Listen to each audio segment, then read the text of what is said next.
Asthma के जो रोगी गर्मियों के मौसम में बहुत ज़्यादा परेशान हो जाते हैं। हालांकि अस्थमा एक ऐसी बीमारी है जिसके लिए ये कहा जाता है कि सर्दियों के मौसम में या बदलते मौसम में ये ज़्यादा एग्रीवेट करता है, लेकिन 10 to 15% ऐसे पेशेंट्स भी होते हैं जिनका अस्थमा गर्मियों में भी एग्रीवेट करता है। वो कुछ गलतियां कर रहे होते हैं, जो घरेलू उपचार वो अपना रहे होते हैं, कई बार वो उनके लिए घातक बन जाते हैं। तो आज इस वीडियो में मैं आपको कुछ ऐसे घरेलू उपचार बताने वाला हूं जो आपको गर्मियों के मौसम में अस्थमा से बचाने में, उसको मैनेज करने में बहुत अच्छी मदद करते हैं। तो चलिए वीडियो की शुरुआत करते हैं। अक्सर आपने सुना होगा दालचीनी होम रेमेडी बहुत अच्छी रहती है आपके अस्थमा में, और इसके साथ साथ आपको अदरक, हल्दी, सौंठ जैसे घरेलू उपचार बताए जा चुके होंगे। लेकिन गर्मियों के मौसम में जब कई पेशेंट इन घरेलू उपचार को अपनाते हैं तो उनके शरीर में बहुत ज़्यादा गर्मी बन जाती है और उन्हें डिहाइड्रेशन की प्रॉब्लम होना शुरू हो जाता है, और इसके साथ साथ उनके अस्थमा के अटैक्स भी आने लग जाते हैं। उन्हें बहुत ज़्यादा ट्रिगरिंग पॉइंट्स मिल जाते हैं अस्थमा के। तो अगर आप भी ये सिचुएशन फेस कर रहे हैं तो आज की वीडियो आपके लिए बहुत खास है, क्योंकि आज इस वीडियो में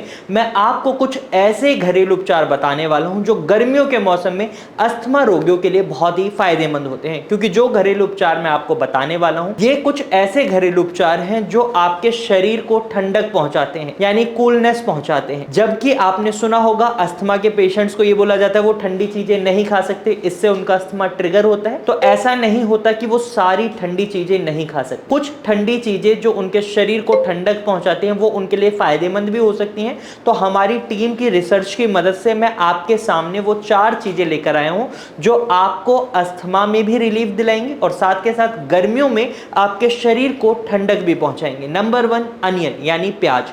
प्याज आपको एक नेचुरल कूलेंट की तरह आपके शरीर में काम करती है। इसके साथ साथ प्याज के अंदर आपको क्यूरेसिटिन नाम का कंपाउंड मिलता है जो एंटी एलर्जन के रूप में काम करता है। यानी अस्थमा जो कि एक एलर्जी से रिलेटेड प्रॉब्लम है, जब आपके शरीर में किसी भी चीज की वजह से कुछ एलर्जी होती है तो आपको अस्थमा होता है। जैसे सपोज आपको डस्ट से एलर्जी हो रही है या आप स्मोकिंग के धुएं से आपको एलर्जी हो रही है, तो एंटी एलर्जन की मदद से आप उस एलर्जी से बच सकते हैं। तो प्याज आपके लिए वहां तो फायदेमंद होता ही है, इसके साथ साथ प्याज में एंटी इंफ्लेमेटरी प्रॉपर्टीज पाई जाती हैं जो आपके एयरवेज में आई हुई सूजन को कम करने में मदद करती हैं। तो इस तरीके से आप प्याज को अपनी डाइट में जरूर इंक्लूड करें। आप रॉ प्याज भी खा सकते हैं, यानी कच्चा प्याज खा सकते हैं। आप सब्जियों में डालकर भी प्याज को खा सकते हैं, यह आपके लिए बहुत बेनिफिशियल रहता है। लेकिन अगर आप होम्योपैथिक ट्रीटमेंट ले रहे हैं तो बिना डॉक्टर के एडवाइस के आप प्याज को अपनी डाइट में इंक्लूड नहीं करेंगे, क्योंकि होम्योपैथिक दवाई में अक्सर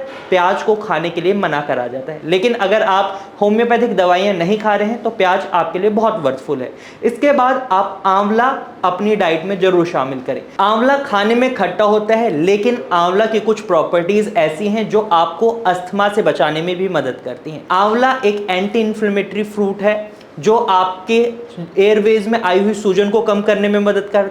आप इसको खाने के लिए क्या करेंगे, आंवला में 2 चम्मच आप शहद मिला सकते हैं। सपोज अगर आप आंवला 3 से 5 ग्राम ले रहे हैं तो आप 1.5 से 2 चम्मच शहद मिलाएं और इसका पेस्ट बना लें, और इस पेस्ट को आप दिन में 1 या 2 बार खाएं, और इसको लगभग आप 1-2 महीने ट्राई करेंगे तो उसके बाद आपको दिखेगा जो आपके अस्थमा के सिम्टम्स हैं उनमें आपको बहुत ज़्यादा रिलीफ देखने को मिलेगा। और जब आप इस पेस्ट को खाते हैं तो इसका टेस्ट आपको अच्छा नहीं लगता, तो इस सिनेरियो में आप हल्का गुनगुना पानी ले सकते हैं, या नॉर्मल ठंडा पानी आपको बिल्कुल नहीं लेना है, नॉर्मल पानी भी आप ले सकते हैं। इसके बाद आप अपने घरेलू उपचार में अंजीर को भी अपना सकते हैं। अंजीर में भी बहुत ज़्यादा ऐसी प्रॉपर्टीज़ हैं जो आपकी म्यूकस फॉर्मेशन को कम करने में मदद करते हैं, साथ ही आपके एयरवेज में आई हुई सूजन को भी कम करने में मदद करती है। और अस्थमा में हम देखते हैं पेशेंट की जो मेन प्रॉब्लम रहती है वो म्यूकस फॉर्मेशन बहुत ज़्यादा होता है, और एयरवेज में जो सूजन होती है उसकी वजह से उन्हें दिक्कत हो रही होती है। तो अंजीर खाने का तरीका आपको बता देता हूँ।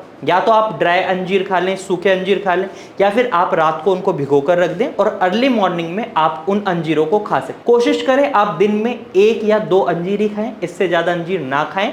ज़्यादा एक्सेस में भी कोई चीज़ खाना आपके लिए नुकसानदायक हो सकता है। इसके बाद एक और घरेलू उपचार जो गर्मियों के मौसम में आपके लिए बहुत फायदेमंद रहेगा वो है आधी चम्मच हरड़ लें और उसमें 1 चम्मच शहद को अच्छे से मिला लें। इस पेस्ट को आप दिन में 1 या 2 बार खा सकते हैं। ये भी आपके शरीर में एंटी इंफ्लेमेटरी प्रॉपर्टीज मिलती हैं और साथ ही साथ एंटी बैक्टीरियल प्रॉपर्टीज मिलती हैं, जो आपके एयरवेज में आई हुई सूजन को कम करने में मदद करती हैं और साथ ही साथ आपके शरीर में जो बैक्टीरियाज हैं, गंदे बैक्टीरियाज हैं, उनको भी साफ करने में मदद करती है। तो इन होम रेमेडीज की मदद से आप गर्मियों के मौसम में अपने अस्थमा को घर पर ही मैनेज कर सकते हैं। यहां पर आपने ध्यान दिया होगा, वीडियो के शुरुआत में भी और अंत में भी मैं बार बार एक वर्ड का इस्तेमाल कर रहा हूं, आप अपने अस्थमा को मैनेज कर सकते हैं। यहां पर मैं आपको ठीक करने का वादा नहीं कर रहा, क्योंकि अस्थमा एक ऐसी बीमारी है जिसमें अगर आप दवाइयां नहीं लेते, बिना दवाइयों के आप इसको मैनेज करते हैं, तो आप इसको मैनेज तो कर लेंगे, लेकिन ये बीमारी आपकी लंबे समय तक बनी रहेगी।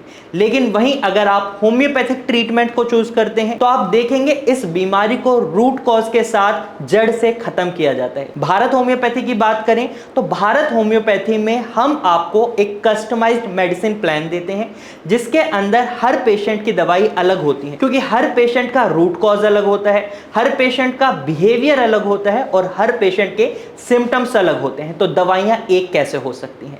और जब इस फॉर्मूले के साथ हम अपने पेशेंट को दवाइयां देते हैं, तो उनके रिजल्ट्स भी हमें बहुत जल्दी अच्छे देखने को मिलते हैं। हम देखते हैं 1-2 महीने में ही कई अस्थमा पेशेंट बिल्कुल रिकवर्ड हो जाते हैं और कुछ पेशेंट को थोड़ा समय लग जाता है, 3 से 4 महीने भी लग जाते हैं। तो पेशेंट टू पेशेंट भी कई चीजें वैरी करती हैं। अगर आप भी अस्थमा से परेशान हैं, तो आप भारत होम्योपैथी की डॉक्टर की टीम से कंसल्टेशन ले सकते हैं। आप स्क्रीन पर दिए गए नंबर पर कॉल कर सकते हैं और भारत होम्योपैथी की डॉक्टर की टीम से कंसल्टेशन ले सकते हैं। आज की वीडियो में सिर्फ इतना ही। अगर आपको यह वीडियो अच्छी लगी है तो आप इस वीडियो को लाइक करें।